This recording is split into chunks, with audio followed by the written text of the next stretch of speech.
আজকে বানিয়েছি caramel pudding. তাহলে চলুন পুডিংটা কী দিয়ে বানিয়েছি সেটা আপনাদের সাথে শেয়ার করি। হ্যালো এভরিওয়ান, আসসালামু আলাইকুম। নারায়ণগঞ্জ কিচেনে আপনাদের সবাইকে স্বাগতম।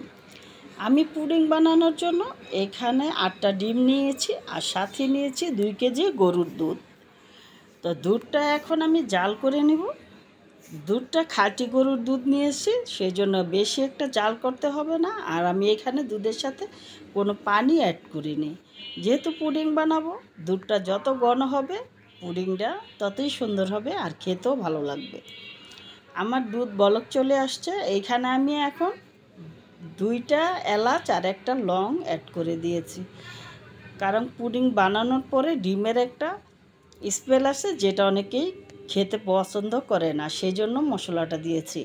আর এখন দিয়ে দিব 2 কাপ চিনি। দুধটা জাল করার সময় চিনিটা দিতে পারেন, অথবা ডিমটা যখন ফেটাবেন তখনও দিতে পারেন, এটা যার যার ইচ্ছা। আমি এখন এই চিনিটা দিয়ে জাল করে নিয়ে দুধটা নামিয়ে নেব। আমার দুধ জাল করা শেষ, নামিয়ে নিয়েছি। আর এখানে একটা পাত্র বসিয়ে দিয়েছি। যেই পাত্রটা পুডিংটা বানানো হবে সেই পাত্রর মধ্যে আমি চিনি দিয়ে এখানে ক্যারামেলটা তৈরি করে নেব। আমি 4 টেবিল চামচের মতো চিনি দিয়েছি আর সাথে পানি দিয়ে এখন ক্যারামেলটা প্রস্তুত করে নেব। এই তো আমার চিনিটা বলক চলে আসছে, প্রায় দেখুন ক্যারামেলের কালার আসা শুরু করে দিয়েছে। এখন সুন্দর করে অনবরত নাড়তে হবে যেন পাতিলের নিচে পোড়া না লেগে যায়। লাড়াটা কিন্তু বন্ধ করা যাবে না।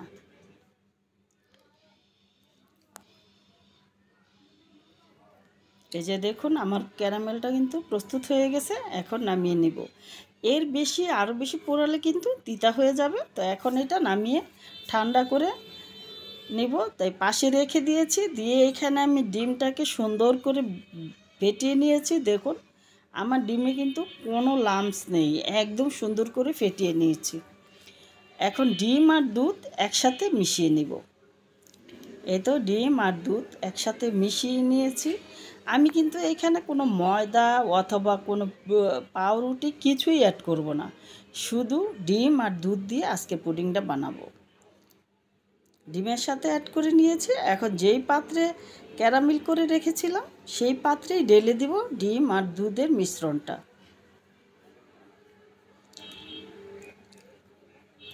এই তো আমার সব কিছু প্রায় কমপ্লিট। এখন এই পাত্রটার মধ্যে আমি কিছুটা টিস্যু নিচে দিয়ে এইভাবে দেওয়ার চেষ্টা করেছিলাম, সাইড দিয়ে গরম পানিটা, কিন্তু হচ্ছিল না। পাত্রটা প্রায় ভরা ভরা হয়ে গেছে, তাই এখন উঠিয়ে গরম পানিটা আবার ডালতে হবে, তারপরে আবার পাত্রটা বসিয়ে দেব। পানিগুলো ঢালা যাচ্ছিল না, গরম পানি আগেই ফুটিয়ে রেখেছি।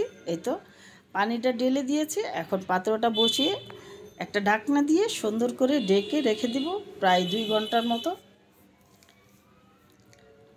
এই দেখুন 2 ঘন্টা পরে আমার পুডিংটা কি সুন্দর করে কুক হয়েছে, কত সুন্দর লাগছে তাই না?